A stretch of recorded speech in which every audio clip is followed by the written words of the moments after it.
Eh bien, bonjour YouTube, j'espère que vous allez bien. Vous êtes dans cette vidéo Souvenir 2022, partie 2, ou en tout cas deuxième épisode, avec ce coup-ci, c'est de l'autre côté, Monsieur VK, qui va être Coucou. là pour nous raconter un petit peu comment il a vécu son année 2022 à la JDR Compagnie. Est-ce que ça va, Monsieur VK? Écoute, ça va? Bonne année déjà?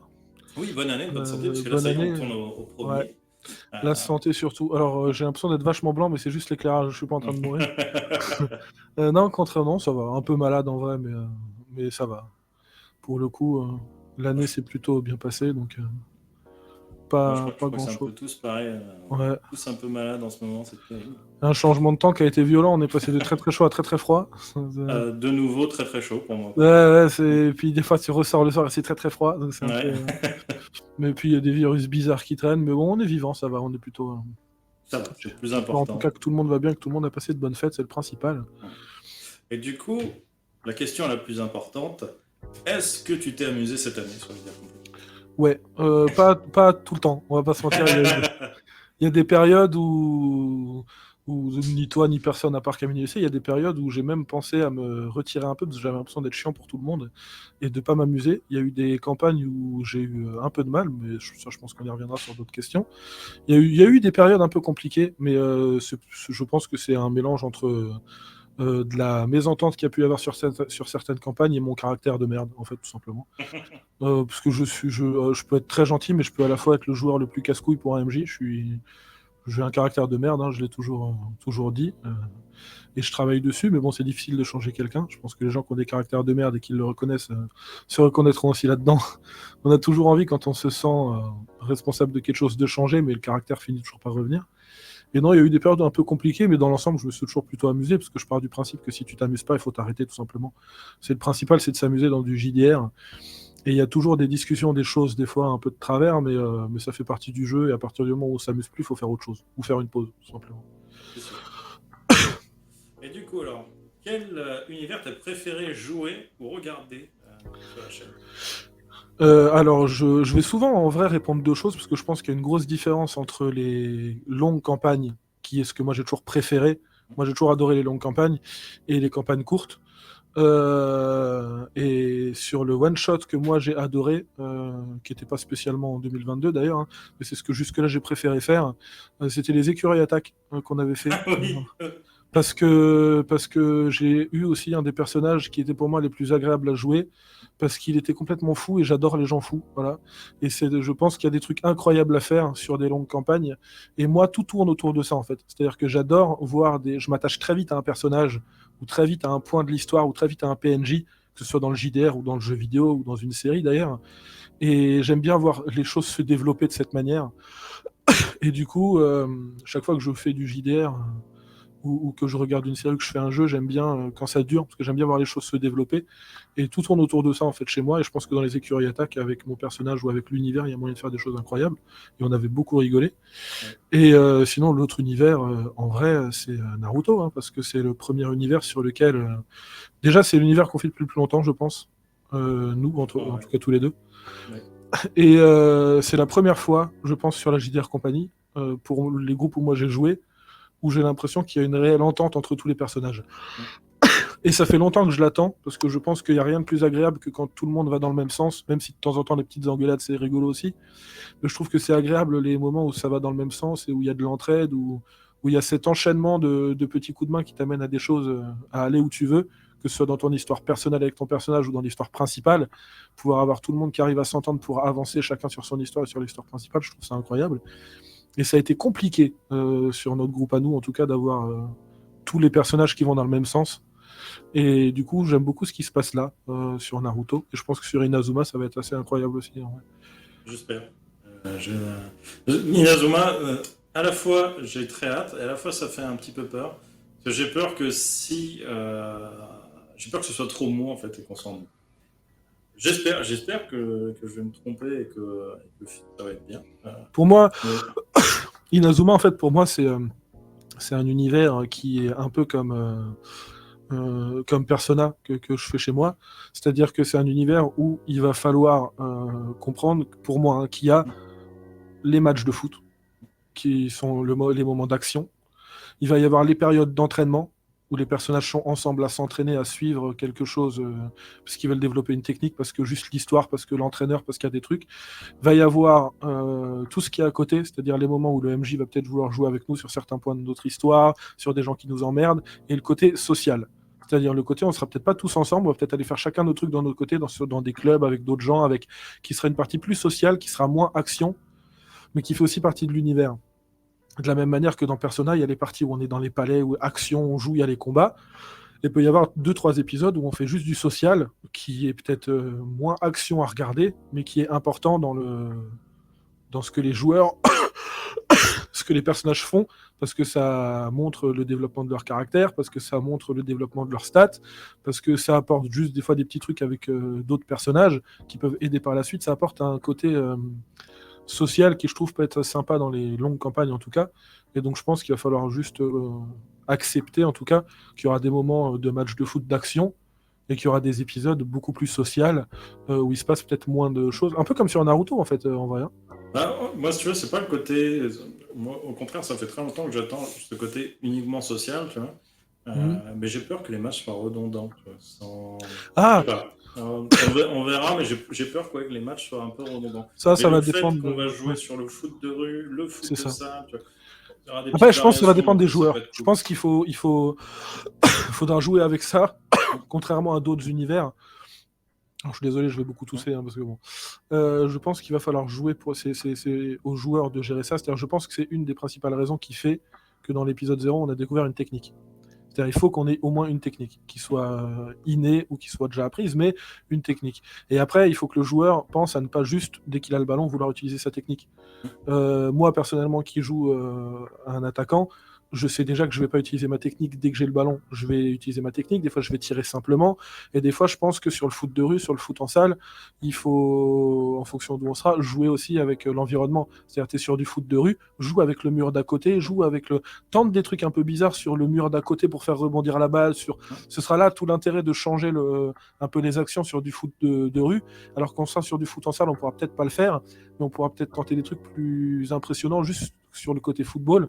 Une passe plus compliquée, une passe longue, un truc, je sais pas, toi le défenseur qui décide de dégager le ballon, le milieu de terrain qui décide juste de la dévier de la tête. On n'est pas juste obligé de se contenter de je fais une passe, je fais un tir. On pourra tenter des trucs un peu plus compliqués, un peu plus combinés, ou que nos personnages maîtrisent pas forcément, ce qui peut donner un côté intéressant sur des jeux plus compliqués. Et sur le foot de rue, je pense qu'il faudra jouer avec l'environnement. Se dire tiens, bah, je lance la balle sur le mur d'à côté, pour qu'elle rebondisse et qu'elle aille. Je pense qu'il faudra jouer là-dessus pour ajouter un peu Un peu de piment. un peu de piment. Et puis même sans le ballon, quand un joueur n'a pas le ballon, dire moi je fais ça pour aller emmerder le mec d'à côté ou machin, ou une action à la con pour le déconcentrer. Je me C'est demande si les pokis sont autorisés sur le terrain. ouais, c'est ça.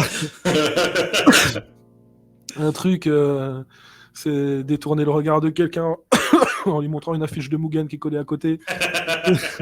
Et faire des trucs à la con comme ça, mais qui peuvent détourner le regard de l'adversaire ou un peu le piéger pour réussir. Je pense qu'il va falloir jouer avec tout ça, en fait. En plus, dans l'univers, Mugen, moi, c'est ma némésis. Là. Enfin, ma némésis. Celle de mon père. Donc si quelqu'un se fait sponsor Mugen, va y avoir du poki planté dans le dos. Hein. Et puis il y aura le côté aussi, enfin je sais pas pour les autres, mais pour mon personnage, il y aura le côté aussi histoire BG. C'est-à-dire qu'en fonction des équipes ou des gens qu'on rencontre, le MJ va peut-être nous faire comprendre des fois qu'il y a des gens qui ont un rapport avec notre BG ou qui ont une importance pour nous ou quelque chose de particulier qui va changer aussi notre jeu. Et pour moi, autre chose qui change, c'est que mon personnage a une double personnalité, que je maîtrise pas toujours le changement. Donc en plein milieu d'un match, je peux avoir un changement qui change le caractère de mon personnage, qui change sa manière de jouer, et qui change la manière de jouer des autres joueurs, parce que si moi je change de caractère et que je suis moins agressif, par exemple, sur le terrain, bah, automatiquement les autres joueurs vont devoir jouer différemment si le personnage... Donc je pense qu'il y a moyen de faire des choses, mais je pense qu'il va falloir le temps de prendre confiance en nos personnages et en ce qu'on peut faire, et de tenter des trucs un peu plus ouf. Et je pense qu'il y a moyen de faire des choses. Ouais, faut voir. Vraiment, je pense qu'il y a du potentiel à voir. Je pense qu'il faut juste pas hésiter en vrai. Je pense qu'il faut juste pas hésiter à partir du principe de je tente de faire un truc, même si ça me paraît ouf. Parce que je sais que des fois, il y a des joueurs, quand on tente des trucs, ils se disent non, mais attends, mais normalement, tu peux pas faire ça parce que machin, parce que. En fait, on s'en fout. Dis ce que tu as envie de faire. Si le MJ il estime que c'est pas possible, il te dira c'est pas possible. Et si c'est possible, bah, ça amènera peut-être une scène incroyablement ouf ou incroyablement ridicule. Mais dans les deux cas, on y gagnera en fait. Mais même s'il y a un truc de ouf qui passe par la tête, t'as envie de jeter, je sais pas, un paquet de Pocky au pied d'un mec pour le faire glisser, même si c'est complètement stupide comme ça, fais-le. Dis-le. Si tu peux pas le faire, il te le dira déjà, je peux pas. Si tu peux le faire, ça va être hilarant quoi qu'il arrive. Ah ouais. Donc, Mais je pense qu'il faut pas hésiter en vrai. Autant sur le foot normal, je pense que bon, on va jouer plus straight, mais sur le foot de rue, je vais Voilà. clairement me lâcher. C'est pour ça que c'est bien qu'il y ait les deux. C'est parce que je pense que le foot de rue, le foot en salle va être plus carré, plus maîtrisé, et il y aura peut-être moins de trucs de fou. Mais le fait que ce soit contrebalancé avec du foot de rue sur lequel on pourra faire un peu tout et n'importe quoi, même être un peu plus dangereux, je pense que ça va ajouter justement cette variation qu'on n'aura pas dans le foot normal.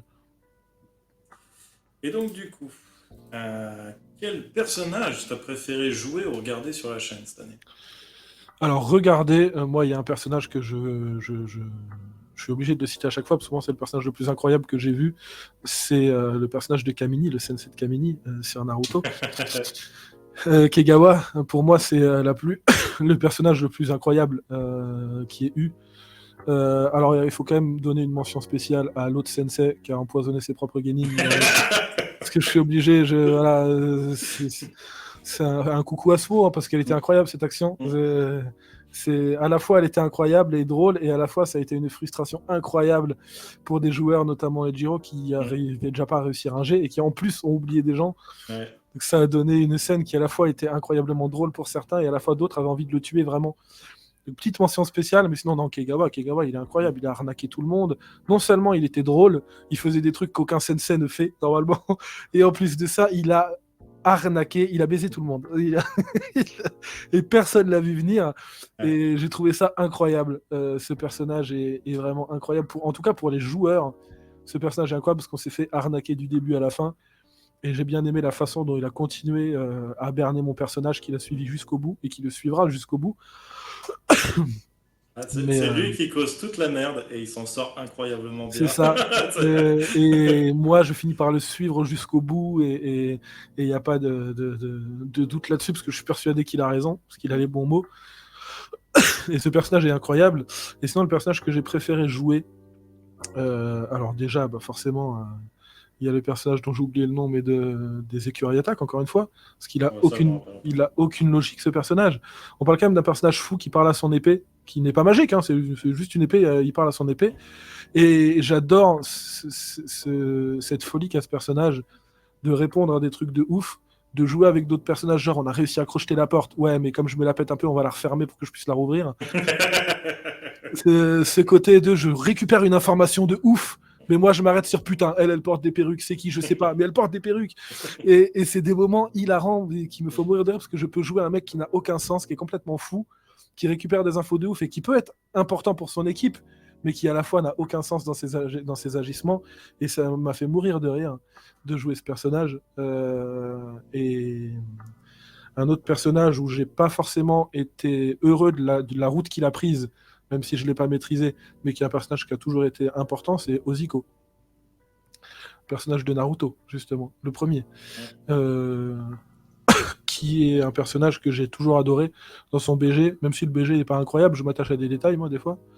Et que ce soit dans son BG, dans le caractère qu'il avait, dans la relation qu'il avait avec les autres, dans le développement qu'il a eu, j'avais pas imaginé cette route-là pour lui, même si au final elle n'est pas mauvaise, parce que du coup il est vivant, ce qui n'est pas le cas des autres, donc finalement elle n'est pas mauvaise la route, et puis il peut toujours suivre ses objectifs, mais ouais, Oziko est un des personnages que j'ai le plus apprécié. Après c'est difficile de ressortir un personnage parce que quand j'écris un BG, moi je m'attache très vite à mes personnages, et quand j'écris un BG et que je crée un personnage, je réfléchis toujours à créer quelque chose qui me plaît vraiment, donc j'aime profondément tous les personnages que j'ai créés, en fait. Il n'y a pas de personnage sur lequel vraiment je suis déçu.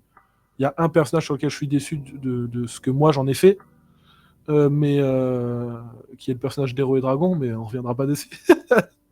Mais je suis déçu de ce que moi j'en ai fait. Mais sinon, j'aime profondément tous mes personnages, en fait, et j'y suis attaché. La seule chose qui fait des fois qu'un personnage me déplaît, c'est quand l'histoire n'a pas été assez longue pour lui, en fait. Parce que, encore une fois, tout tourne autour du fait que j'aime bien les histoires longues qui se développent sur un certain temps. Mais non, si je devais en sortir un, ce serait Oziko et celui des écureuils attaques, mais je les aime tous, en vrai. Je les aime tous beaucoup. Et, et du coup, alors, quel a été ton meilleur souvenir de cette année? Mon meilleur souvenir de cette année, je pense que en vrai, c'est pas un moment précis, je pense que c'est l'entente qu'on a créée sur Naruto. Hmm. Parce que on part de loin en vrai avec ce groupe, hein, on va pas se mentir. C'est-à-dire que toutes les campagnes qu'on a fait avant, on n'allait pas dans le même sens, on se prenait la tête des fois, c'était un peu compliqué. Donc c'est l'entente qu'on a créée sur Naruto, où maintenant on a vraiment une équipe. Bon, même si si j'ai perdu une partie de mon BG en route, pardon, et ça je le récupère petit à petit, mais les personnages se combinent bien, je trouve, et font une bonne équipe, alors que c'est pas gagné à la base. Hmm. C'est pas, on a quand même un mec qui est plus solitaire, on a quand même Okashi qui est techniquement niveau réputation un Mugen plus petit. Mais niveau réputation, ils sont tous les deux célèbres. On a donc Mugen qui est la star de tout, sans vraiment que les gens sachent pourquoi, finalement, et qui a toujours réponse à tout. Lui-même ne sait pas des fois comment, mais il a toujours réponse à tout. Oui. Et à côté, il y a Rujiro, qui est pas forcément le personnage qui est pareil est le plus facile à intégrer parce qu'il parle pas, parce que quand on connaît son histoire, les gens peuvent avoir peur de son pouvoir quand on sait ce qu'il est capable de faire. Et en plus de ça, comme dit, il parle pas, donc ça peut être des fois, c'est pas le personnage qui peut être le plus sociable, on va dire. Donc à la base, c'est pas forcément, on n'aurait pas parié sur tout le monde va super bien s'entendre. Et finalement, tout s'emboîte bien, tout fonctionne bien, les joueurs s'entendent bien, les personnages s'entendent bien, et même quand ils s'entendent pas trop, il y a jamais de, on n'arrive jamais à ce qu'on avait par exemple sur le premier Naruto, où il y a des personnages qui se détestaient clairement, où il y avait des personnages, t'as l'impression qu'ils voulaient assassiner le reste de l'équipe. Il y avait des trucs un peu sombres comme ça sur d'autres trucs. Là, on sent qu'il y a quand même un côté important et que si un personnage a des soucis, les autres vont aller l'aider quand même. Il n'y aura pas ce truc de bah il se démerde, j'en ai rien à foutre de sa gueule. Il y a quand même une entente, quelque chose qui marche bien, et même dans les combats, il y a une entente où personne marche sur personne. Les gens s'entraident, combinent bien les trucs, et c'est agréable en fait. Voilà. Donc je pense que c'est ça le meilleur souvenir, c'est l'entente qu'on a réussi à créer. Et du coup, alors, ton pire de cette année? Mon pire souvenir, Ou ta c'est pire frustration, peut-être? frustration en vrai, pas vraiment, parce que même si sur le moment il y a des trucs qui me frustrent, je finis par accepter ce qui se passe, même si sur le moment des fois je râle parce que j'accepte pas quelque chose.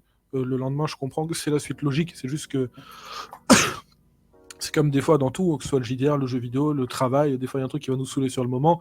2 heures après, on est passé à autre chose parce qu'on a compris que c'est normal. Mais non, le pire souvenir, entre guillemets, même si c'est un grand mot de dire que c'est le pire truc, c'est Pokémon, en fait. C'est la Hmm. série Pokémon. Parce que. Et Joe Takahashi, au passage. Parce que le personnage est à la fois incroyable, autant qu'il m'a cassé les couilles, en fait. Et tout est lié. C'est-à-dire, c'est cette campagne qui est nécessaire parce qu'elle nous a fait comprendre pourquoi ça marchait pas dans notre groupe et qu'est-ce qu'on devait changer pour que ça marche mieux. Ce qui a amené l'entente sur Naruto et ce qui a amené peut-être le fait que les personnages vont mieux s'entendre aussi sur Inazuma. Donc c'était nécessaire. Mais j'ai pas passé des moments agréables parce qu'en fait, on allait tellement à l'opposé et on a tellement, au lieu de créer nos personnages ensemble, on les a créés chacun de notre côté, ce qui en soi n'est pas un problème. Le problème, c'est que chaque joueur a récupéré les infos du MJ comme lui il le pensait.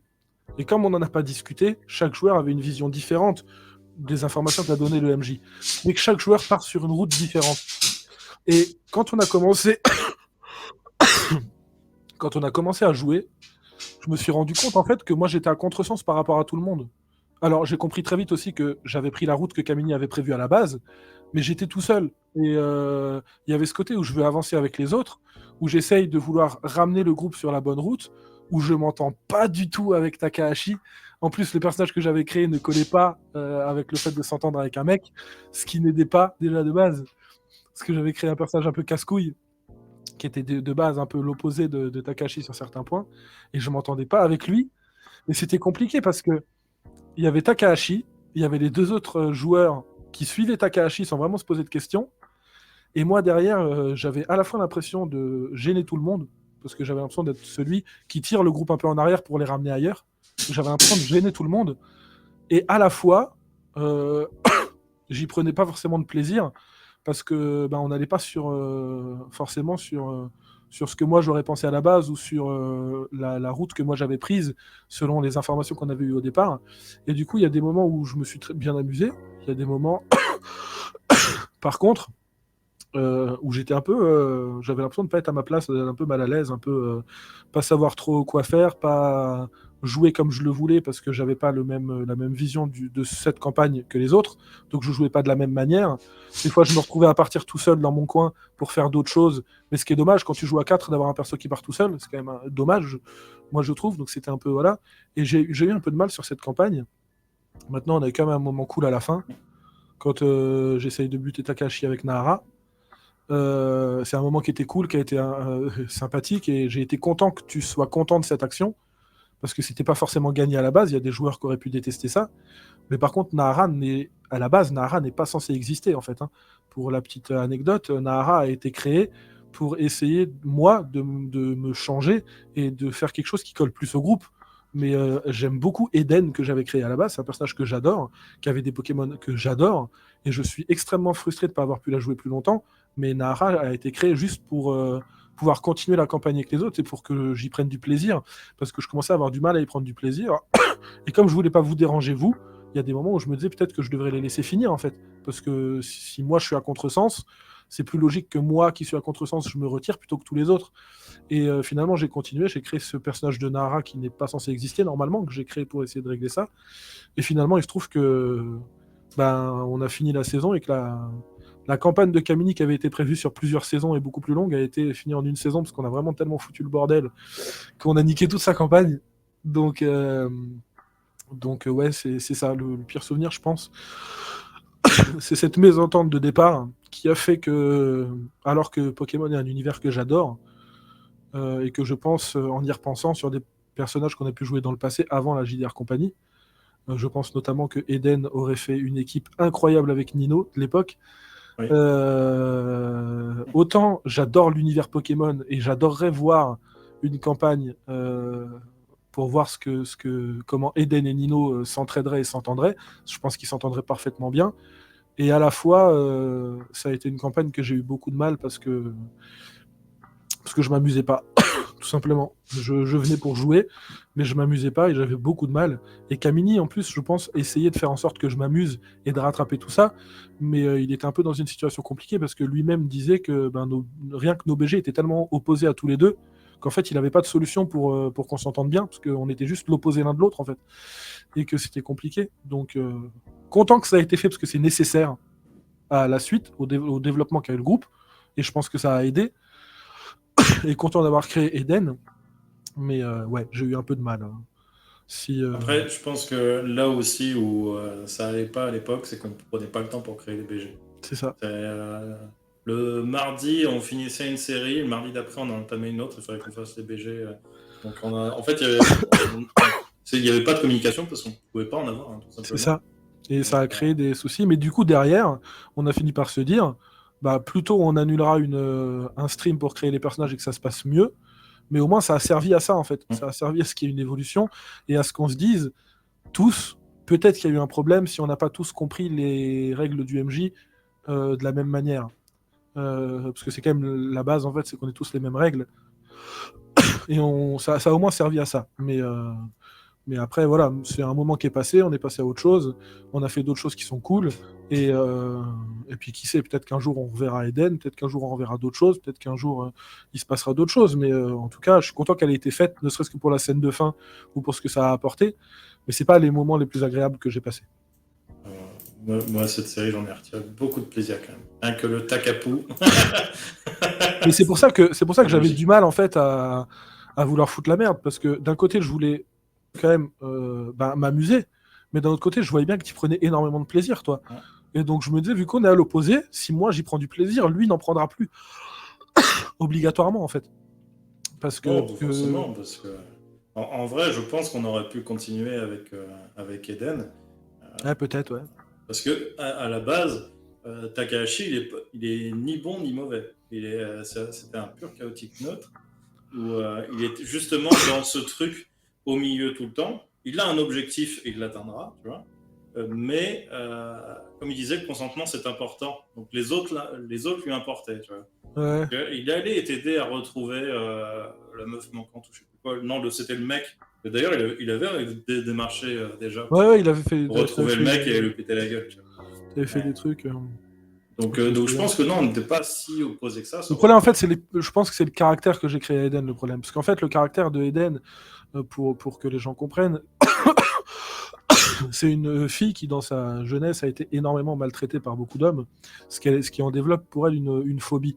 Donc, quand il y a un mec comme Takahashi qui, des fois, a des agissements, on va dire, un peu douteux, et quand on est arrivé au moment où tu as assassiné un Pokémon, je sais plus pour quelle raison, hein, un peu gratuitement, Eden, elle se dit, ce mec est dangereux, et comme de base, elle avait peur des mecs et qu'elle était très méfiante, là où d'autres personnes se diraient, on va prendre le temps, on va discuter, on va essayer de comprendre, elle est en panique tout de suite.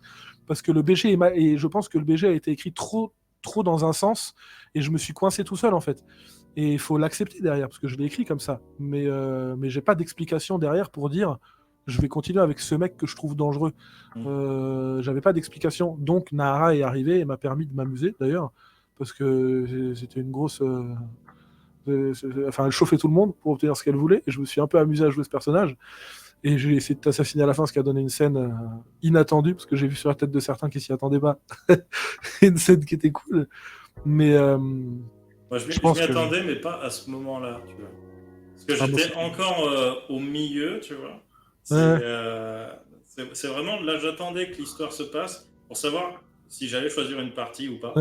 Et du coup, à la fin, j'ai choisi une partie.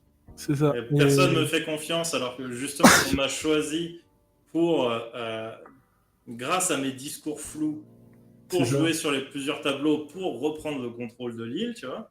Après, je me serais contenté de l'île, puisque l'île devait m'appartenir. C'est l'île que j'avais passée avec je sais plus comment ça s'appelle, Onyx, je crois. Et donc, du coup, je jouais sur les deux tableaux, machin, mais c'était normal, parce que c'était oui, c'est ton personnage était payé. Tu jouais ton personnage comme ça, ouais. Non, c'est même pas ça, c'est que c'était convenu comme ça avec Onyx pour justement, tu vois, qu'on récupère un maximum d'informations et que je remette la situation à plat, tu vois.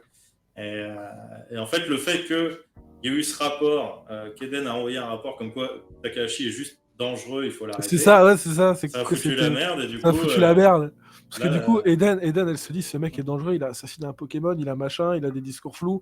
En plus, du coup, Nahara est envoyée, Nahara, elle arrive, elle est cachée derrière un mur au début, elle t'entend dire grossièrement, ouais, Onyx, j'ai pas confiance, je m'en bats les couilles d'Onyx, machin, pour qui elle travaille. Donc, toute la base se dit, en fait, ce mec, non seulement il est dangereux de ce qu'on me dit, et en plus... en fait, il est censé travailler pour Onyx, mais il vient de dire qu'il s'en bat les couilles d'eux, machin. Donc en fait, on peut pas lui faire confiance. Et du coup, derrière, ça. En tout cas, la fin avec Nahara et ton personnage et Joe Takahashi était cool. Parce que ça a donné une scène. Si Nahara avait les informations à la base, le mec, l'enfant qui s'était transformé en Pokémon, qui du coup est mort. Je sais pas si elle avait cette information. Elle a eu des informations, il me semble, de Onyx, parce qu'elle était envoyée principalement pour faire partie du groupe et pour surveiller soi-disant le mec dangereux. Et en plus de ça, elle a la télépathie, donc elle lit dans l'esprit de tout le monde. Hein. Donc, parce que c'était vraiment juste par rapport à ça qu'après il arrête d'envoyer des rapports à Onyx, etc. Clairement. Et ce moment-là, je te vois te retourner pour aller vers le perso de Zeno. Il y a le perso d'Ejiro qui part. J'étais dans ma ligne de mire.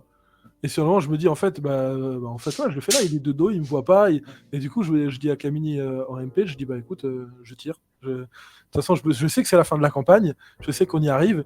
Et je me suis dit à ce moment-là, de toute façon, j'ai eu moi du mal sur toute la campagne à m'amuser. Là, j'ai un moment qui peut être mal pris, mais qui peut être très drôle et très intéressant. Je me dis, allez, je le tente. Je l'aurais peut-être pas tenté avec n'importe quel joueur, j'avoue. Et là, je le tente. Et quand à la fin, tu as dit, putain, j'attendais que ça et merci de l'avoir fait, moi, j'étais content parce qu'au moins, on a eu cette scène intéressante à la fin. Mais après, il y a eu, je pense, des erreurs de ma part dans la création de mon perso, dans les agissements que j'ai eus. Je pense que j'ai créé un perso avec Eden qui était trop dans l'extrême. Mais une Eden un peu remaniée avec un Nino de l'époque, je pense que ça peut faire une équipe incroyable. Hein.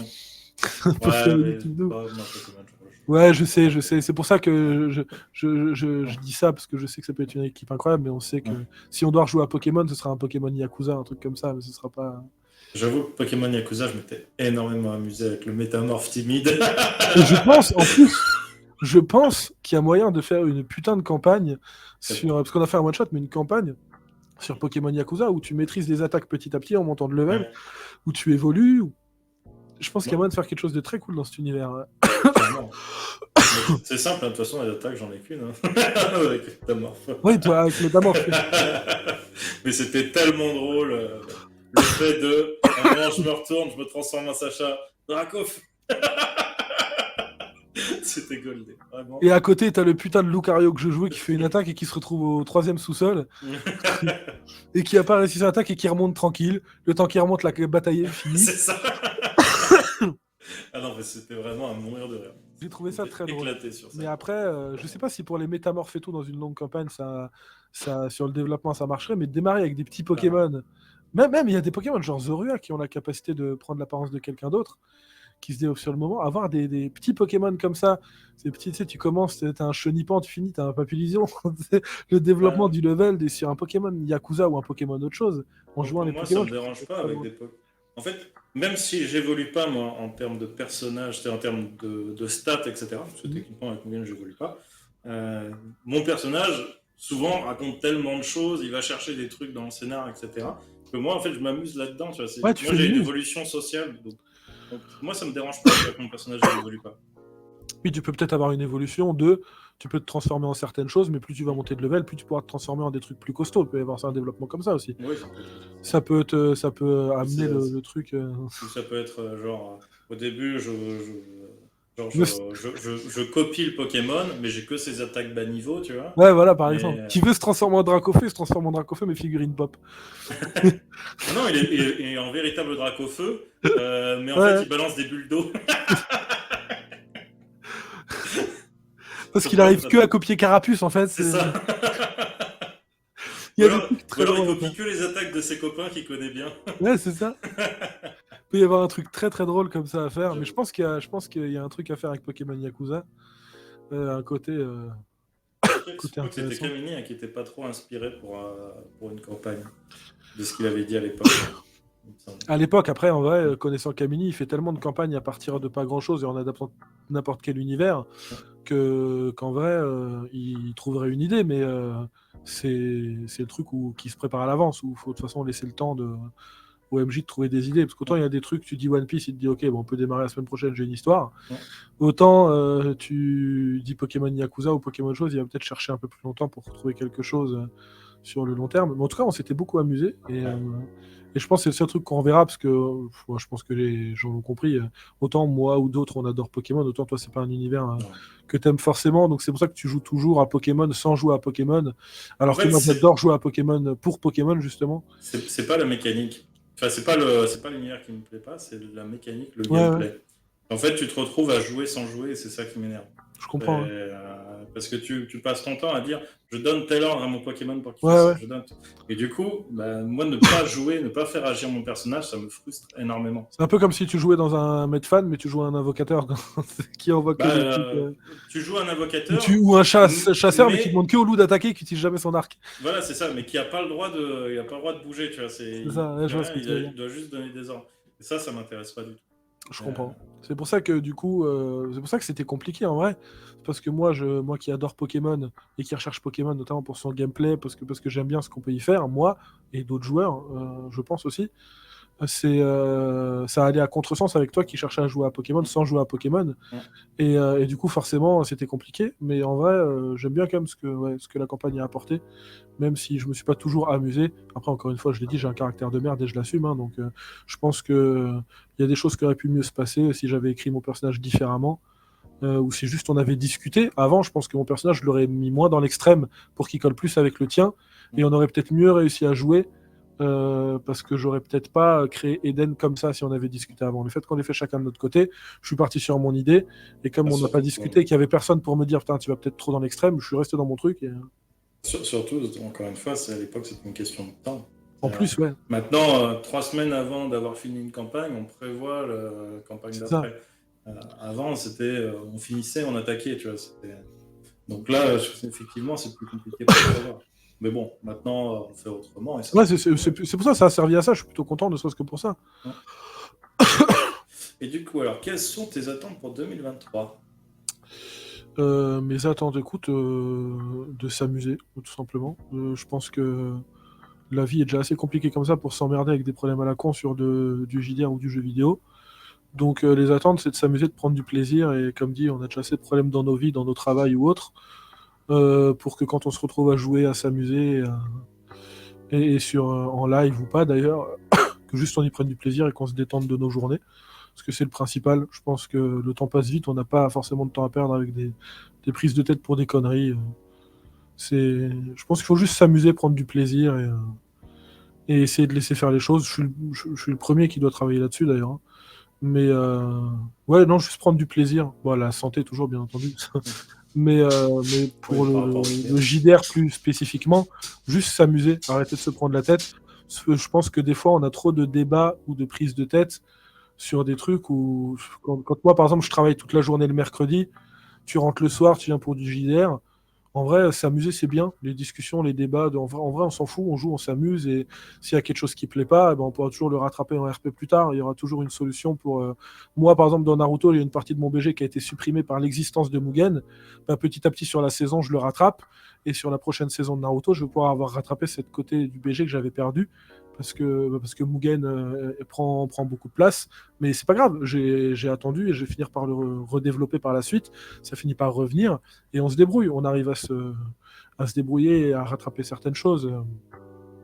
Donc, euh, donc voilà, pas grand-chose de plus. Sinon, ouais, peut-être arriver des fois ou à jouer un peu plus ou à équilibrer un peu plus. Parce que je pense pas forcément à moi, mais des fois c'est vrai qu'il y a des joueurs. J'ai vu des épisodes où Andy, il arrive au dernier moment, il ne joue pas et il repart. Et là, je me mets à sa place, je me dis, t'as couru pour arriver au dernier moment pour ne pas jouer. En vrai, t'as perdu ta soirée. En fait, t'aurais pu faire autre chose, surtout si t'étais pressé. T'aurais pu faire autre chose. Et c'est un problème en fait que y a, parce que j'ai déjà discuté avec des gens qui ont pu me dire que on n'a pas forcément ce problème partout, que ça s'accepte mieux des fois sur certaines parties. Mais là, ici, on joue 2 heures en fait. On joue 2 heures, ce qui, si certaines personnes ne s'en rendent peut-être pas compte, quand on fait du GDR, 2 heures, à la fois ça paraît long et à la fois c'est très court. 2 heures, c'est très très court. Quand je joue sur ma chaîne, je joue déjà 3 heures et demie. Ce qui veut dire que même si j'ai un joueur qui prend 1 heure et demie de place, c'est pas grave, il y a 2 heures encore. Donc c'est pas pareil. Tu peux avoir quelqu'un qui prend de la place comme ça, mais quand tu joues 2 heures, c'est plus compliqué parce que tu as envie de jouer, t'es pressé, tu joues qu'une fois par semaine sur la campagne, par exemple sur Naruto. Donc quand tu as hâte de jouer, t'arrives, comme Andy qui est chaud à faire des combats, de l'action, t'arrives sur l'épisode, et au moment où tu commences à jouer, il reste un quart d'heure, tu te dis putain, c'est fini. Des fois, tu es un peu frustré parce que bah, tu te dis, je dois attendre encore une semaine pour avancer, tu es pressé, parce qu'on est hypé, on a envie de jouer. C'est un Je petit pense peu que le problème de faire des personnages taciturnes qui parlent pas beaucoup, etc. Parce que, bah, en fait, du coup, ils sont monolithiques, ils ont qu'un truc à faire. Et bah, quand le truc il est pas là de la séance, bah, du coup, ils jouent pas du tout, tu vois. C'est le problème de ce type de perso-là. C'est ça. Et encore, moi, mon personnage, il a été sur Naruto très porté sur son histoire personnelle et sur l'histoire. Mais comme je suis un perso déjà qui parle, ce qui n'est pas le cas de tous les personnages, et que je suis un perso qui suis moins solitaire, j'ai pu quand même avoir de la place. Mais oui, il y a des épisodes où Rujiro, il a trouvé sa solution pour avoir de la place, c'est-à-dire il colle au cul de Mugen tout le temps. Comme ça il veut devenir Mugen dans la façon de gérer ses entreprises, il colle au cul de Mugen tout le temps, donc forcément il a plus de place parce que il vit avec Mugen, il bouge avec Mugen. Et moi j'arrive à des fois à avoir un peu de place parce que juste je suis un peu plus sociable que je pense d'autres personnages, même si des fois je suis un peu chiant. Mais c'est vrai que pour le personnage d'Andy c'est plus compliqué. Et ouais, peut-être ça, parce que c'est aussi compliqué pour les joueurs qui prennent la place, parce que il faut bien comprendre que ce soit pour Merrick, que ce soit pour moi, que ce soit pour d'autres, quand tu prends beaucoup de place sur un épisode, t'arrives pas à être satisfait de ton épisode, parce que à la fois tu es satisfait, tu as pris de la place, mais à la fois tu vois sur la tête d'autres personnes qui sont dégoûtées. Et je le dis pour tous les gens qui font du JDR, que ce soit un MJ, que ce soit un joueur, quand on remarque que quelqu'un d'autre ne s'est pas amusé, on a raté notre soirée en fait. Parce que le principe, c'est comme quand tu fais du jeu vidéo avec quelqu'un, comme quand tu fais un jeu de société, tu fais un Monopoly avec quelqu'un, tu as envie que tout le monde s'amuse en fait. Si tu vois que quelqu'un ne s'amuse pas, bah, tu as raté ton coup. Parce que tu peux pas t'amuser et être satisfait du mec qui, lui, ne s'amuse pas, qui a perdu sa soirée ou qui ça ne va pas. Quand c'est une frustration d'un j'ai raté, tu peux rien faire. Tu peux juste laisser le MJ essayer de rattraper le coup, tu peux rien faire. Mais quand c'est un mec juste qui est pas satisfait parce qu'il ne joue pas ou parce qu'il ne s'amuse pas, tu peux pas être satisfait de commencer à passer la soirée. Le seul moment où tu es satisfait, c'est quand tout le monde finit l'épisode, tout le monde est content, tout le monde c'est génial, putain on s'est amusé, c'était cool. Là tu es satisfait, tu dis putain c'était cool, tout le monde s'est amusé, donc c'était bien. Surtout que là, pour le coup, là, ça pose de véritables problématiques avec Mugen.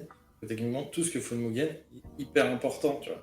Et du coup, il peut pas ne pas les faire, tu vois.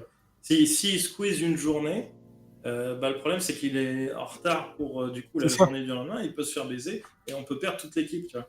Et du coup, c'est dommage. En plus, c'est dommage des fois de le dire, on va le faire un peu en ellipse, parce qu'il y a des discussions drôles et intéressantes. Mais le problème, c'est, je pense juste, c'est pas les joueurs. Je pense que le problème, c'est qu'on joue 2 heures, et comme on aime bien rigoler et faire les andouilles, on joue 2 heures, mais on démarre déjà 5 minutes en retard. On fait des conneries, on rigole, donc on perd 10 minutes. Résultat, on joue 1 minute 45. Et en 1 minute 45, en vrai, on n'a pas le temps de faire grand chose, en vrai de vrai. On peut avoir un combat qui ne se finit pas en 1h45. Donc ça peut être compliqué, et des fois, c'est vrai que des fois, quand on joue une demi-heure de plus, des fois on est là, putain, on a dépassé, on est à 23h. Mais du coup, tout de suite, cette demi-heure, elle aide. Parce que tout de suite, elle rajoute une demi-heure de gameplay à quelqu'un, en fait. Ouais. Donc juste cette demi-heure-là, en fait, elle aide beaucoup quand tu la rajoutes. Donc, ou équilibré, ou des fois, peut-être arriver à jouer cette demi-heure de plus quand quelqu'un n'a pas eu trop de place, je pense que ça peut être intéressant. Parce que même sur Inazuma, autant quand on est tous ensemble pour les matchs, pour les entraînements, pour les trucs, ça va bien se passer, autant quand on va chacun de notre côté pour les clubs, pour le côté social, on aura tous de la place, parce qu'on aura tous... On a tous des hobbies, nos personnages ont tous quelque chose qu'ils aiment bien, un hobby, un truc. On va tous développer des relations avec des gens. Donc on va tous avoir quelque chose à faire en social. Mais forcément, pendant que un fait son social, les autres vont devoir attendre. Donc il va falloir que chacun fasse son social, chacun son tour. Donc forcément, il y en a peut-être un qui devra grappiller un peu le temps. Parce que ça prend du temps, des fois, de faire du social, en fait, tout simplement. Ouais, mais après, sur Inazuma, ça pose moins de problèmes. Parce que techniquement, là, il n'y a pas de question de vie ou de mort, tu vois. Et, oui. Tu peux le faire en ellipse. Même si on le fait pas en ellipse, au pire, tu vois, si mon personnage doit aller voir sa maîtresse, bon, s'il n'a pas le temps sur le jour, il peut y aller le lendemain, tu vois. Oui. Pas dramatique. Non, mais je veux dire sur Naruto, s'il rate un truc, en tout cas, si Mugen rate un truc, typiquement, l'équipe peut mourir. Donc, non, ce que je voulais dire par là, en fait, c'est dans le sens où, par exemple, je sais pas, on arrive après l'entraînement, on nous dit vous pouvez aller faire ce que vous voulez.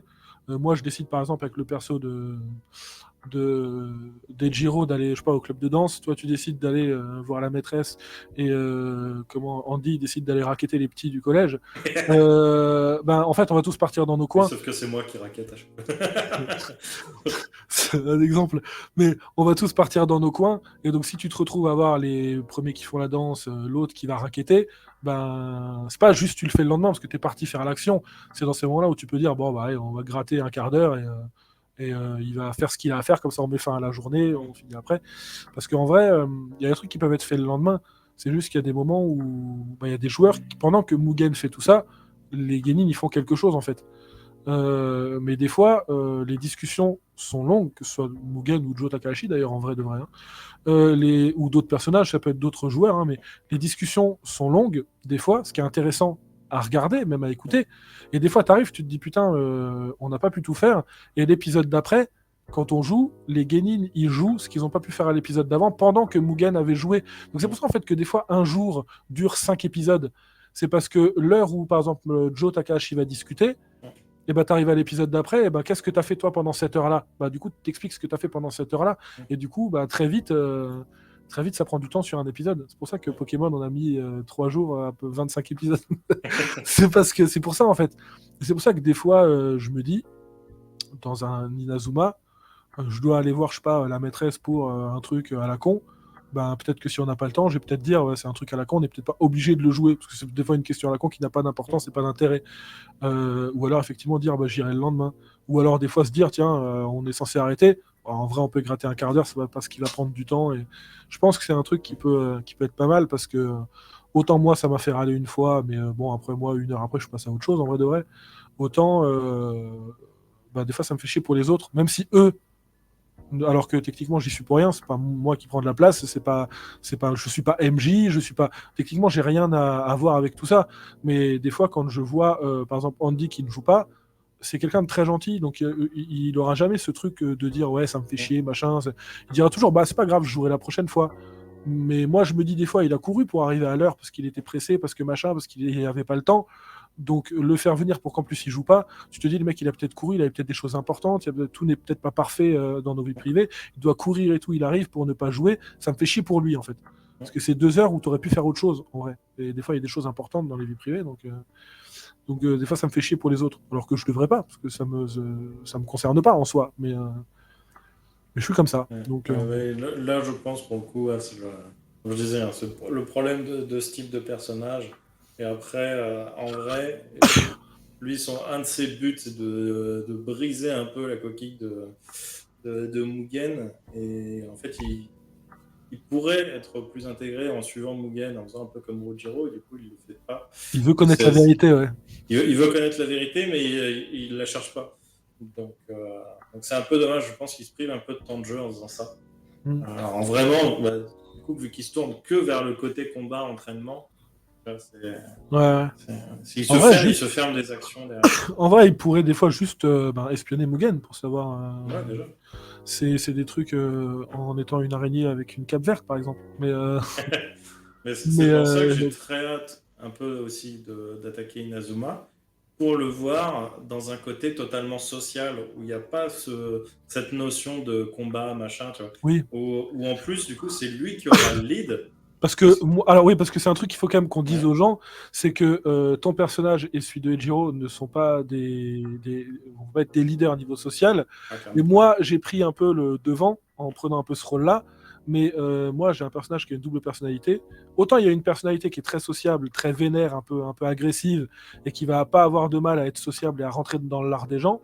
Autant la personnalité de base, elle est beaucoup plus timide, beaucoup plus réservée, parce qu'elle est détestée par pas mal de monde à cause de sa réputation d'être complètement taré. Donc là, j'ai pris un peu le lead socialement, mais c'est juste parce qu'il en fallait un, en fait. Parce Ouais. qu'Andy était pas là. Mais mon personnage, en général, va rester plus en retrait, plus timide, plus toute mignonne, toute timide, toute de son côté. C'est quand l'autre personnalité ressort qu'elle va un peu rentrer dans l'art. Mais ça, elle le maîtrise pas. Donc en vrai, c'est Andy qui va surtout être le plus sociable dans l'histoire. C'est ça. J'ai hâte de le voir prendre le devant de la scène, d'être le Mugen de cette série. Non, là, il serait plus le Nino en vrai, de la série. Et puis je pense que ça va être intéressant parce que autant mon personnage, comme dit, de base est très timide, très peut-être pas trop lui parler, peut-être un peu ça, je le connais, il y a pas de souci, mais un peu peur, un peu machin. Autant quand elle change de personnalité, elle va lui rentrer dans l'art comme elle l'a fait d'ailleurs dans le one shot, sans problème. Hein, à lui rentrer dans l'art, à lui donner un peu d'adversité dans les paroles, dans les mots, et je pense que ça peut être très drôle ce côté. D'un côté, il y a une personnalité qui en a un peu peur, et de l'autre côté, il y a une personnalité qui va lui rentrer dedans sans réfléchir. Socialement, je pense entre les personnages, ça peut être très cool, cette différence de. Je pense que ça peut amener des trucs très drôles. Ouais. Et du coup, alors, si tu avais une liberté totale sur la chaîne, ou même que si c'était pas un actual play ou quoi que ce soit, s'il y avait une émission que tu voudrais faire sur JDR Company, ce serait quoi? Alors en vrai, il y a déjà un truc qui est pas forcément une émission, mais qui je pense pourrait être très cool, parce que je vois de temps en temps les petits moments drôles qu'on met sur le Discord. Et en vrai, je pense qu'avoir genre tous les 3 mois un bêtisier qui regroupe les moments comme ça, je pense non seulement que ça pourrait être extrêmement drôle, et en plus, je pense que des gens voient les moments où on est mort de rire, les moments drôles, les bêtisiers qu'il peut y avoir dans les parties, ça peut amener des fois à se dire, ben, le JDR, contrairement à d'autres JDR qu'on peut voir, c'est pas juste quelque chose de sérieux qui raconte une histoire, il y a aussi un côté hilarant et drôle et qui n'a aucun sens, et amener peut-être à s'intéresser à certains univers. Parce qu'il y a des univers. Moi, j'ai pas le temps forcément de regarder de beaucoup de vidéos, parce que entre le travail, entre mes propres streams, entre pas forcément le temps. Mais des fois, quand je vois les moments drôles sur Dirt, il y a un côté où tu te dis putain, ça peut être hyper intéressant à regarder, parce qu'il y a quand même ce côté hilarant dans les lives, ce côté très drôle du MJ qui a envie de vous buter en fait, et c'est très drôle. Et je pense qu'un bêtisier tous les 3 mois par exemple, ça pourrait être très très drôle. Et sinon l'autre chose, en fait, je pense que ça peut être intéressant. pour quelqu'un en tout cas comme moi qui suis pas MJ, qui fait du JDR juste en tant que joueur, qui n'est pas forcément une culture ou une improvisation de malade, ou pour certains qui peuvent aussi avoir envie de faire du JDR. En fait, on pense des fois, certains pensent que le JDR va obligatoirement falloir avoir des bouquins achetés pour pouvoir y jouer. D'autres vont se dire putain, il va falloir quand même un matériel, des caméras, des machins, d'autres. En fait, je pense que c'est bien des fois de faire des petites vidéos où on peut avoir un mec comme moi qui est pas MJ, qui est pas tout ça, qui puisse discuter ou poser des questions ou parler. Je pense que ça peut être intéressant d'avoir un mec comme moi qui ne suis pas MJ, qui n'est pas forcément cette capacité d'improvisation, qui travaille pas sur des JDR, qui suis juste joueur, de pouvoir inviter, discuter avec des MJ, que ce soit des MJ de la JDR compagnie, ou que ce soit des MJ d'autres chaînes de JDR, ou des MJ qui ne fassent pas de chaîne de JDR, que ce soit juste des gens qui font du JDR de leur côté, et de poser un sujet, par exemple, comment créer une fiche de perso, comment adapter, par exemple, un univers quel qu'il soit en JDR, et de pouvoir, par exemple, je sais pas, discuter de quelqu'un qui l'a fait, comme Kamini, par exemple, et de discuter avec quelqu'un comme moi qui ne suis pas MJ ou autre, pour discuter, pour poser des questions, pour pouvoir montrer aux gens que, bah, par exemple, tu n'es pas obligé d'acheter un bouquin sur n'importe quel site pour faire du JDR, que tu aimes bien une série, tu aimes bien un film, tu aimes bien un jeu vidéo, tu peux l'adapter en JDR, en fait, et tu peux le faire peut-être avec les conseils de ce MJ qui, lui, l'a déjà fait et l'a fait de cette manière-là, par exemple. Et je pense que ça pourrait montrer à des gens que tu as deux potes à toi, vous avez un micro, ou vous habitez à côté, vous pouvez vous faire du JDR, en fait, ça vous coûte rien de plus. Il suffit juste d'avoir ne serait-ce qu'un pote et de savoir juste par où démarrer, et vous pouvez faire du JDR même en solo, en fait, c'est possible. Par exemple, ça, ouais, les JDR solo, on n'en a pas forcément vu. Un mec qui a fait déjà du JDR solo en tant qu'MJ, comment tu construis un JDR solo? Comment faire? Ben, si un mec il est chez lui, il a son meilleur pote, il veut faire du JDR, tu regardes cette vidéo, ben, derrière, tu n'as rien besoin d'acheter, tu peux faire du JDR sur l'univers que tu veux en solo avec un de tes potes. Et ça pourrait montrer aux gens que, comme moi à l'époque, quand je regardais Aventure et que je me disais putain, j'adorerais être avec eux, en fait, ben, tu veux faire du JDR, fais-en en vrai. Il suffit juste d'avoir des potes, ou même si tu n'as pas forcément de potes qui aiment ça, tu peux avoir des endroits, des Discord, sur lesquels tu peux rencontrer des gens pour pouvoir faire du JDR sans forcément avoir une caméra de ouf, sans forcément avoir des bouquins de Donjons et Dragons, sans forcément avoir... tu peux juste prendre un univers que tu aimes bien, l'adapter avec des règles simples, avec des règles compliquées, comme tu en as envie, et jouer et t'amuser, et prendre du plaisir, et changer les règles en cours de route si tu veux. Tu peux faire plein de choses qui fonctionnent. Il faut juste savoir le faire. Et je pense qu'il y a des gens qui ont des façons de faire très différentes. Chaque MJ a sa manière de faire, je pense. Ouais, non, je disais, je pense qu'inviter un MJ en posant un sujet et en discutant de ce sujet, des questions ou autres, en discutant de tout et de rien, juste de se dire, bah tiens, toi, t'es un MJ qui a déjà fait du JDR solo, bah, peut-être qu'on peut en parler et savoir comment faire un JDR solo simplement. Ou toi, tu es un MJ qui a déjà adapté un univers qu'on ne trouve pas en JDR, tu l'as adapté, ou tu as adapté des règles. Et ben tiens, par exemple, le mec qui veut faire du The Witcher, si tu veux pas acheter les livres, bah, tu veux adapter les règles, et ben tiens, on a adapté les règles de Naruto de cette manière, donc du coup, tu peux peut-être les adapter et ne pas acheter le livre. Et je pense que ça peut être intéressant juste pour que les gens sachent que tu peux faire du JDR simplement sans forcément dépenser d'argent, en fait, et y prendre du plaisir sur n'importe quel univers, le plus con qui soit, le plus stupide qui soit, tu peux faire un JDR dessus et t'amuser. Que ce soit un one-shot ou une longue campagne, tu peux tout faire. Et je pense que c'est bien parce qu'on voit beaucoup de JDR de chaînes avec des caméras, des machins, et ils se réunissent de plus en plus. Et t'es pas obligé de tout ça. Si tu veux t'amuser simplement, t'es pas obligé d'avoir une chaîne pour ça. T'es pas obligé d'avoir des caméras. T'es pas obligé de forcément. Il y a des gens qui improvisent à 99%, comme tu le disais dans la dernière truc. Il y a des gens qui préparent à 90% leur truc. J'ai déjà vu de tout MJ. En fait, il y a forcément un style qui, si tu as envie de faire du JDR, il y a forcément un style qui te convient et que tu peux utiliser pour faire du JDR avec ton meilleur pote si tu en as envie, avec n'importe qui, avec ta petite sœur, avec qui tu veux. Et en plus, je disais, il faut avoir des potes, mais en vrai, t'as ta petite sœur, fais un JDR, tu peux. Tu peux avec n'importe qui, tu peux, voilà, tu peux même faire découvrir le JDR simplement. Et en plus, plus on voit des actual play, des chaînes de JDR, plus on voit des règles de plus en plus compliquées. Je regardais le début d'Aventure la dernière fois, je rappelle que Aventure, c'est une campagne avec 3 stats. C'est tout. Mental, physique, social. Terminé, la fiche elle est faite. Voilà. Et ils ont fait 4 saisons comme ça. Alors il y a 3 stats et on n'a pas forcément obligé. Alors certes, c'est bien foutu parce que c'est monté, machin, parce que des fois il y a Maillard qui dit non, qui dit grossièrement bon, ta gueule, faut qu'on avance. Mais on sent que ça a été fait pour quand même pour YouTube. Mais en vrai, tu veux jouer avec ton meilleur pote, joue. Il y a plein de moyens de le faire sur un univers n'importe lequel que tu as envie. Tu peux le faire en vrai sur l'univers que tu connais le mieux, un univers que tu connais pas bien. Tu veux créer un truc qui n'a aucun sens, fais-le. Fais-toi plaisir, tout est possible. Et je pense que chaque MJ a sa façon de faire. Que ce soit un MJ d'une grosse chaîne, d'une petite chaîne, que ce soit un MJ qui fait ça avec ses potes le week-end. Je pense en fait que chaque MJ a sa façon de faire, a sa façon de créer des trucs. Je pense que chaque MJ a sa façon de faire, a sa façon de créer des trucs. Et je pense que chaque MJ peut apporter ses petits conseils de on peut faire du JDR simplement comme ça. T'es pas obligé de. J'ai vu des gens créer aussi d'autres Cézil ou autres, faire des vidéos sur peut-être des maps, des machins, et c'est des trucs très très cool. Mais en vrai, t'as pas le matériel, t'es même pas obligé d'avoir une map, en vrai. T'es même pas obligé de savoir dessiner, t'es même pas obligé. Toi, ton imagination, ça suffit, en vrai. T'es pas obligé forcément que tout soit hyper précis, hyper détaillé. Tu peux commencer sur quelque chose de simple et arriver à t'amuser sans forcément prendre cette entre guillemets norme de il faut avoir des caméras, il faut passer sur un truc genre Roll20, il faut avoir des maps, on peut faire un truc plus simple et t'amuser autant que les gens qui font ça sur Twitch ou sur YouTube s'amusent, peut-être même mieux parce que t'as pas à gérer le son, t'as pas à gérer la caméra, t'as pas à gérer le montage, t'as juste à poser, t'asseoir avec tes potes, boire un coup, manger une pizza et jouer. Donc C'est ça. peut-être même que tu peux y trouver plus de plaisir. Donc je pense que ça peut être intéressant, très intéressant.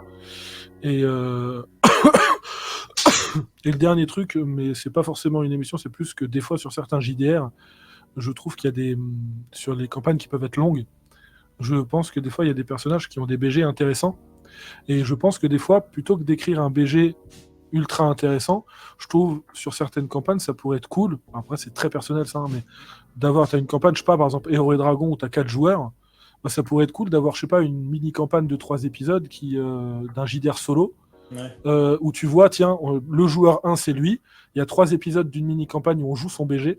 Il l'a pas écrit du coup. Ouais, Il il dit le qui joue. il est, il dit qui il est, il dit où il démarre, il dit ce qu'il est, il donne un peu sa famille, ses trucs. Le MJ lui fait jouer une scène, une mini-campagne de 2-3 épisodes où il se passe des choses importantes de sa vie qui seront son BG. Un peu comme Kegawa's Cut, mais en 2-3 épisodes Ouais. de sa vie, où là ce sera son BG. Après tu fais ça avec le deuxième joueur, le troisième joueur, quatrième joueur, épisode 1, ben, en fait, ils se retrouvent tous. L'épisode de leur rencontre, ils ont chacun leur histoire personnelle, ils se rencontrent là et leur histoire démarre. Et je pense que ça aiderait plus les joueurs et les viewers à s'attacher à des personnages parce que tu apprendrais à les connaître avant le début de la partie réellement en fait et à connaître leur BG, à comprendre ok lui il est comme ça pour cette raison-là en fait. C'est ça le secret que nous on connaît que les autres joueurs connaissent pas. On connaît ce secret-là parce qu'il l'a vécu. On sait qu'il a ce mal-là, on sait qu'il a ça qui le ronge. Quelque chose des fois que les joueurs aiment bien cacher à d'autres joueurs, des petits secrets de BG. Voilà, les viewers l'auraient vu sur un JDR solo. Je pense que ça peut être cool. Ouais. Il y a une chaîne qui l'a fait. Certainement d'autres. Je crois que Cécile, elle le fait souvent, tu vois. Mhm. Ouais, Elle fait j'ai vu. souvent un épisode avec chaque Effectivement. personnage. Et il y a la chaîne aussi de Bonks Evae qui a fait du Polaris. Polaris, d'ailleurs, si jamais il y a un MJ Polaris qui nous regarde, sachez que j'ai toute la collection. Je vous l'offre si vous faites une campagne. J'attends ça depuis très longtemps. Et qui du coup ouais, a fait 2-3 épisodes il n'a pas fait par personnage, il a fait par groupe de deux. Ouais, ouais. Oui, aussi par Pour... groupe de deux, ça peut Voilà. être. Si tu as des personnages qui se connaissent, qui sont frères ou autres, ça peut marcher. Et je trouve que c'est un côté intéressant. C'est un côté, par exemple, bah, tu fais ça dans Naruto. Tiens, le MJ, le MJ, il peut dire au sensei au bout d'un moment, bah, tiens, tu as découvert cette info, il peut l'expliquer rapidement. Et derrière, il peut dire, bah, tiens, tu peux aller voir l'épisode 1 de la campagne solo de ce personnage, et tu vas avoir toutes les infos que tu récupères. Et le fait de le voir jouer, je pense aussi que pour les joueurs qui apprennent des infos, c'est plus clair que quand tu as un mec qui explique quelque chose. Parce que quand moi, je peux expliquer quelque chose de mon BG, tu peux imaginer quelque chose qui est différent de ce que moi, en fait, j'ai réellement fait. Et je pense des fois de le voir jouer, tu peux des fois mieux comprendre, les viewers peuvent mieux comprendre, et ça peut amener un côté, ok, on comprend pourquoi lui, par exemple, c'est un gros connard au début, et pourquoi il a des agissements qui collent pas à son caractère, des fois. Pourquoi il y a ce truc bizarre, on le comprend, en fait, parce qu'on l'a vu dans le truc solo. Et je pense que ça peut être intéressant pour certaines campagnes qui seront un minimum longues, parce que c'est vrai que les mini-campagnes, Genre The Witcher, ça n'a pas forcément d'intérêt. Mm. Mais sur un truc plus long, je pense que ça peut être intéressant. Si, sur The Witcher, il faudrait un JDR solo avec un autre MJ qui nous apprenne les règles, tu vois. Ou alors, comme on Comme avait ça, dit, après, ouais, c'est comme ça. ça, après moi, je vous apprends les règles. Ou alors juste adapter les règles, parce que effectivement, s'il y a des gens qui ont déjà joué et qui ont compris The Witcher, ça peut être intéressant parce qu'on adorerait comprendre comment ce système de jeu a été créé et comment le jouer. Parce que plus on a essayé de le jouer, plus il a aucun sens. Et on ne sait pas comment faire. On a l'impression qu'il y a des règles différentes par personnage. Et c'est J'ai lu une les règles horreur. 10 fois, j'ai jamais rien compris. C'est C'est une abusé. horreur. Ouais, tu peux lire les règles 15 fois, il y a toujours ce moment de mais là, du coup, je peux faire un signe ou pas? Bah, du coup, je sais pas, parce qu'en fait, t'es en défense, oh, allez, fais-le! Ouais, c'est ça. Parce qu'on sait pas, en fait. Et c'est compliqué pour le MJ et les joueurs, parce qu'en tant que joueur, tu sais pas ce que tu peux faire. Le MJ sait pas ce qu'il peut accepter. Et bah, à bout d'un moment, tu te retrouves, par exemple, moi, mon personnage, il est mort, et tu dis, du coup, est-ce que j'aurais pu faire quelque chose de différent selon les règles Ouais. qui m'aurait sauvé la vie? Bah, on le saura jamais, en fait. Ah, Donc, l'épisode d'après, on se dit que oui, et puis l'épisode encore après, on se dit ah non, mais non, en fait, c'était finalement, pas non, du c'était tout pas ça. possible. Et t'arrives à la fin de la campagne, tu dis, écoute, l'univers est cool, mais en fait, un peu gâché, en fait, par les règles, en vrai. Je pense que Euh, si un jour on refait du The Witcher, je pense que je le referai avec des règles maison ou avec les règles de noirceur. Parce que... Alors, en vrai, de vrai, j'adorerais, je l'avais déjà dit, j'adorerais faire un truc sur The Witcher. Après, encore une fois, je suis très chiant parce que tout tourne autour du fait que j'aime bien quand ça prend un peu de temps, ou quand ça dure un minimum de temps, comme finalement Naruto ou Inazuma, qui sont une saison sur deux. Mais j'adorerais faire un truc sur The Witcher un peu plus poussé, même quitte à démarrer un peu plus bas à niveau des compétences ou autres, mais avec des règles plus personnalisées, qu'on puisse jouer. Bah, déjà qu'on puisse jouer en fait, parce qu'en Ouais, fait on passe tellement de temps dans les épisodes à essayer de comprendre les règles qu'on arrive à la fin de l'épisode on dit putain on a fait qu'un combat, ouais mais ça fait 45 minutes qu'on discute de est-ce que je peux me défendre ou pas en fait. ouais. Donc je pense qu'avec des règles personnalisées on pourrait jouer et le combat qui a pris un épisode sur The Witcher il prendrait une demi-heure en vrai et on pourrait Ouais, mais après, continuer dessus. celui-là, c'était un peu fait exprès parce que c'était justement pour Pour les apprendre règles. les mécaniques. Mais les mécaniques sont tellement chiantes que bon, Et puis même le combat d'après, t'arrives au combat d'après, tu te dis bah c'est aussi long en fait que le combat où ouais, on essaie d'apprendre les règles parce qu'on les connaît pas. ouais, Et je pense que ça peut être très intéressant aussi de faire ça avec des règles un peu personnalisées. ouais, parce Ouais. que même en tant que MJ, quand tu passes plus de temps à préparer les règles du jeu qu'à préparer ton scénario, bah, du coup, bah, tu te fais chier à un moment. Enfin, moi, j'en ai soupé de The Witcher, pas parce que j'avais plus rien à raconter ou quoi que ce soit, Parce que c'est juste chiant avec les règles. parce qu'avec les règles, je m'en sortais plus. C'est J'étais ça. tellement noyé par les règles que du coup, j'ai dit, ouais, c'est bon, on arrête. Je vais Tiens. finir ça viteuf et on n'en parle plus. Prends le reroll sur les stats de Gérald, comme Et- ça je sais que quoi qu'il arrive, peu importe la règle, tu vas lui péter la gueule. c'est- Mais Ah ouais, il y a des trucs intéressants à faire. J'avais déjà des idées de persos qui pourraient être cool à faire. Mais quelque chose ouais, sur des règles plus simples, je pense que c'est je pense qu'avec les règles de noirceur, adapté. ça passerait crème. Je pense que ça peut être vraiment très cool parce que sinon, des règles trop compliquées peuvent te pourrir un univers. Mm. On en revient à ce que je disais d'idée d'émission de tout à l'heure. L'idée de t'as des règles compliquées, tu les adaptes avec des règles simples, ça peut marcher aussi. Hein. The Witcher, c'est l'exemple idéal de je veux faire du JDR, je pense qu'il faut acheter un livre pour faire du JDR, j'achète le livre et je ferai jamais de JDR parce que c'est tellement compliqué que ça me saoule rien qu'en le lisant. Alors qu'au final, avec tes propres règles, tu peux faire ce que tu veux juste en ayant joué à The Witcher 3, amuse-toi avec l'univers. Mm. Et ça marche très bien, quoi. Donc, mais ouais, Clairement. c'est les trois trucs que je pense intéressants, le côté bêtisier, le côté Après, ça peut être montrer aux intéressant joueurs. de prendre le bouquin pour avoir des explications en plus sur Mm. l'univers. Ouais, Et et surtout, pas spécialement sur les règles, mais sur de la créa de personnages que tu peux faire exactement avec. mm. Tu vois, genre, moi dans ma tête, les prêtres du feu, tu sais, de Novigrad, c'est juste des mecs qui gueulaient sur les gens et qui allumaient des bûchers, tu vois. Et non, apparemment, ils ont un véritable pouvoir. Ouais, En ouais. tout cas, d'après les règles du JDR de The Witcher, ils ont un véritable pouvoir. Donc ça peut être intéressant. Ouais, ça peut Après, être quand les intéressant. règles sont trop compliquées, tu peux squeeze les règles, mais au moins avoir les archétypes Ouais, du ouais, perso c'est ça. et tout, ça peut être cool. Et après, il peut y avoir le truc des fois que fait Kamini de se dire tiens, on va faire un JDR sur Dragon Ball. Bon, tu vois ce que tu connais de Dragon Ball? Bon, en Bah, fait, il t'oublies. oublie. Et en fait, on va faire un truc différent et je vais m'amuser à faire ce que je veux avec l'univers et c'est très drôle. Et du coup, tu te retrouves dans Naruto avec une Hinata bodybuildeuse qui défonce des gueules. Et C'est des c'est super personnages. drôle. Et c'est très très drôle. C'est très très très drôle. Ouais, Et, moi j'aime bien souvent, et ça me met des gros bâtons dans les roues, j'aime bien expliquer ce qui n'a pas été expliqué, tu vois. ouais. Et du coup, souvent, je me casse la gueule tout seul, parce qu'en fait, il faut connaître vraiment l'univers par cœur pour pouvoir incrémenter tout ça. Et surtout, il faut préparer le scénario, ce qui m'arrive jamais. Et en plus, ça donne des envies. Parce que je vais te dire, j'en avais discuté avec Kamini. Tu sais, quand on jouait aux Ico, justement, et qu'on était du côté d'Orochimaru, avec Kamini, on s'est dit, putain, ce serait génial, même si on savait que ça se ferait pas, parce que tu jouais les moments qu'on n'a jamais vus. On s'est dit, ce serait génial, en fait, que le soir où ils sont allés chercher Sasuke, en fait, ce soit l'équipe de Kegawa du côté d'Orochimaru, du coup, le Kegawa qui aille chercher Sasuke et d'avoir Sasuke qui est cherché par Oziko, Kegawa et tout, d'avoir Naruto qui leur court après, d'avoir ce côté en fait Oziko et Naruto qui techniquement avaient les mêmes envies, sauf que y en a un qui était devenu méchant et l'autre qui était devenu gentil. C'était tous les deux le côté, toi tu veux récupérer Sasuke, Oziko il veut récupérer sa petite copine, et ils font tous les deux ça pour récupérer ce qu'ils veulent récupérer. Techniquement, c'était un peu là. Le problème, c'est que le combat est déjà fini, puisque Kagawa aurait fait tuer Kakashi par Naruto, tu vois. Il aurait assassiné, et puis il aurait fait porter le chapeau à Naruto. Mais du coup, avec Camille, on discutait de ce truc-là, on s'est dit putain, ce serait hilarant. Et imagine, du coup, il y a l'examen de Chunin. On pensait à ça, et on disait, mais imagine l'examen de Chunin, c'est pas l'autre qui infiltre l'examen, c'est les, entre guillemets, les Genin du côté d'Orochimaru, mais de Kegawa, qui se retrouvent à infiltrer l'examen de Chunin, à devoir foutre la merde. On a pensé à ça, on s'est dit, putain, ça pourrait être tellement drôle d'avoir les moments de l'histoire, mais au lieu d'avoir, je sais plus comment il s'appelle, l'autre qui était pour Orochimaru, qui infiltre l'examen de Chunin, là. Il y a Kabuto, mais aussi ouais, voilà. du son... Et de se dire, putain, en fait, eux, c'est pas eux qui l'a envoyé, mais c'est Kegawa et son équipe. Ça nous faisait rire rien que d'y penser. On savait que ça se ferait jamais. Mais en vrai, on a espéré, on s'est dit, putain, ça pourrait être tellement drôle de vivre ça, en fait.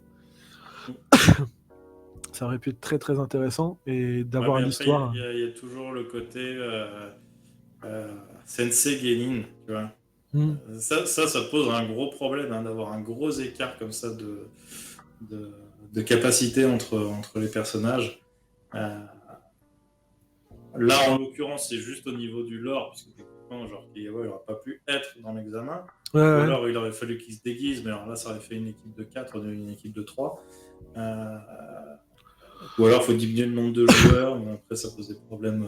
J'ai pas envie de dire à quelqu'un non, tu peux pas jouer parce qu'on a décidé de faire tel GDR et du coup c'est bloqué à 3 personnes. C'est ça.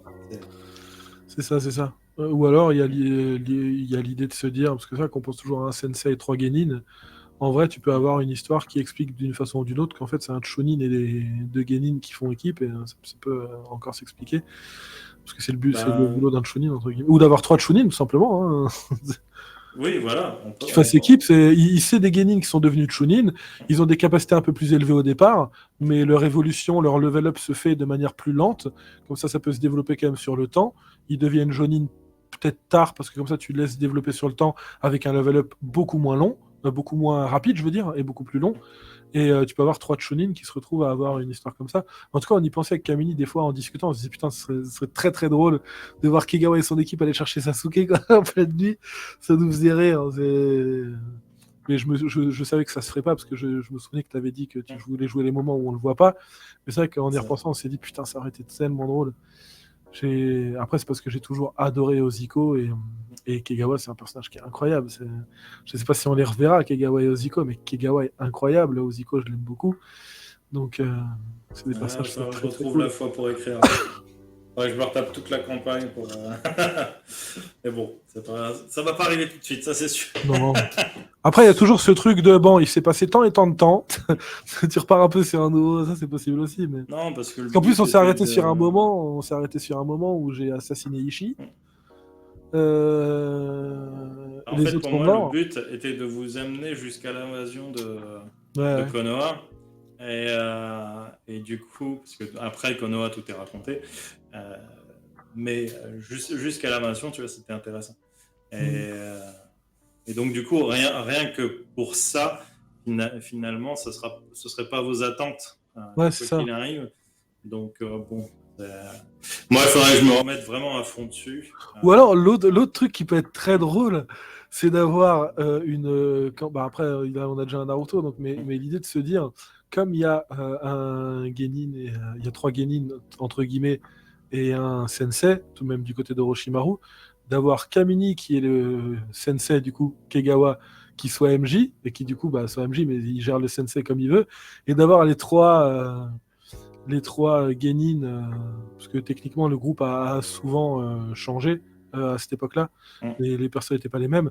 Avoir 3 joueurs aux ICO, par exemple pour moi, toi avec un autre, et je sais pas, euh, Andy et Jiro, n'importe qui veut avec un troisième perso, et d'avoir ce côté, ben il y a la suite qui va être racontée, et peut-être le côté folie après de Kamini qui joue avec les univers en changeant un peu l'histoire, de se dire bah tiens, vous allez aller chercher Sasuke, sauf que comme lui il joue le sensei et qui serait MJ, il y a encore ce côté où tu te dis bon, si c'est eux qui infiltrent l'examen, c'est pas grave, parce que vu qu'il joue le sensei et qu'il est le MJ, il peut faire ce qu'il veut à côté.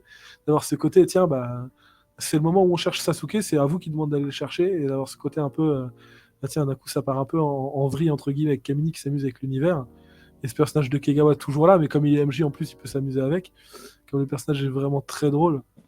Je pense qu'il y a Après, des trucs à faire, je pense. Ou sur un là où webcomic. vous en étiez dans Otogakure, il y a moins d'écart entre le sensei Oui, et les élèves. Donc pour ça, c'est pas grave. c'est On vrai. va juste revoir une énième fois le Le système système. pour bien Parce que adapter ça. techniquement, on est des lignes, mais avec des capacités Mm. beaucoup plus Donc, élevées. mais ça poserait pas, à ce niveau-là, ça poserait pas de problème. Non, il faudrait que je me mette un coup de pied dessus. Ah, Surtout, parce il que je faudrait sais que que je retrouve la foi à écrire. Mais je dis ça parce que je c'est sais ça. que toi, je dis ça parce que je sais que tu veux raconter les moments qui ne sont pas racontés, et que je sais qu'au moment où tu as fini de raconter les moments qu'on ne voit pas dans l'animé, quelqu'un comme Kamini, lui, peut s'amuser à changer un peu l'histoire qu'il y a eu en disant, bah tiens, du coup, ça se passe différemment parce que c'est l'équipe de Kegawa qui fait tel ou tel truc. Et je me dis, s'il y a un moment, toi, effectivement, tu es plus sur raconter les moments qu'on n'a pas vus, avoir un switch de, bah tiens, Kamini, lui, qui aime bien changer les univers, il va s'amuser avec, ça peut être très drôle. Ouais. Je pense. Je vais raconter le moment où tu as Sasuke qui est l'esclave d'Orochimaru, pendant que Kamini va raconter un spin-off où ce sera pas Naruto, Sakura et Ichiraku qui feront des ramen, mais Oziko. C'est ça. C'est le spin-off naze où à la fin il y a tout le monde qui est obèse. Bon, allez, sur ce, le chat. Non, le chat. Parce que je dis YouTube, pardon. On n'est pas en live ce soir.